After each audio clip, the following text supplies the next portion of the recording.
Für mich ist dann die Sprache erfunden worden. Oder? In meiner Zeitrechnung ist das die Wiege von Mundart. Also ich glaube, der Mani Matter hat wahrscheinlich auf jeden, der Mundart macht in der Schweiz, irgendeinen Einfluss gehabt, weil er einfach einer der Ersten war, der mit großem Erfolg schweizerdeutsche Texte gemacht hat. Es sind einfach unbestritten als Övre die besten Mundart-Songs, die es irgendwie so als Gesamtövre gibt. Sie war einer der besten Leute, die sie im Betrieb hatten. An seinem Arbeitsplatz war nichts, was er nicht mitschwimmt. In meinem Fall ist es ein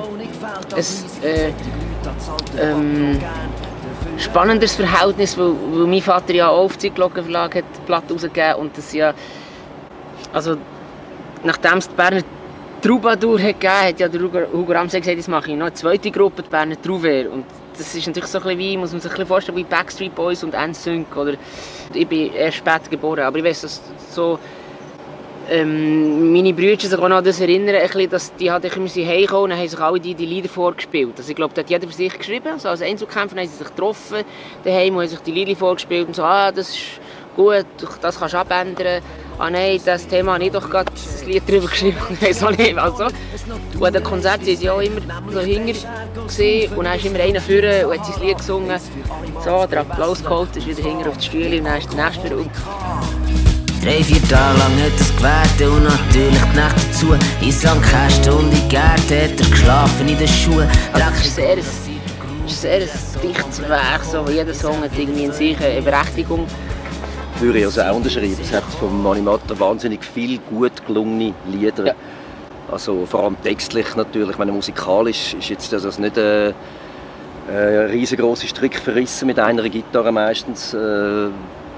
Ja, aber es passt. Es ist dafür ja, genau das Nötige halt, oder? Ja, das Schöne an diesen Chansons ist auch, dass da musikalisch nicht so viel passiert, geht es wirklich um das, was Chanson geht. Aussage, Text, Pointe, Melodie.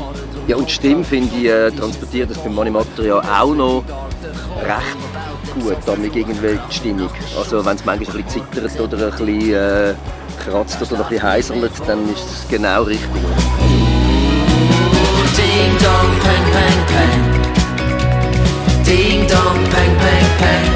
Ja, gut, das Spannende an dieser Arbeit war, dass die Tochter von Mani Matter, die Meret, hat mir etwa 7 oder 8 angefangene Textfragmente gegeben von Mani Matter, also Lieder, die er nicht veröffentlicht hat, die er nicht fertig geschrieben hat. Ja, und wir haben uns dann im Bahnhof-Buffet in Zürich getroffen. Ja, so ein Blind Date, sozusagen. Und er hat das Textfragment gehabt, also er war noch am Arbeiten dann, man hat so ein bisschen gesehen, was so durchgeht.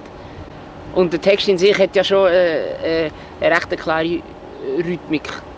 Und ich habe dann überlegt, was könnte das für eine Melodie haben. Und das geht bei mir aber recht schnell, dann höre ich es schon, so wie es fertig ist. Und die Melodie, Akkord, Tempo so aufnehmen ist dann noch etwas anderes. Aber, und dann haben wir es ein paar Mal hin und her geschickt, und bis das irgendwie die Form hat, was es jetzt hat. Ja. Ding dong, peng, peng, peng.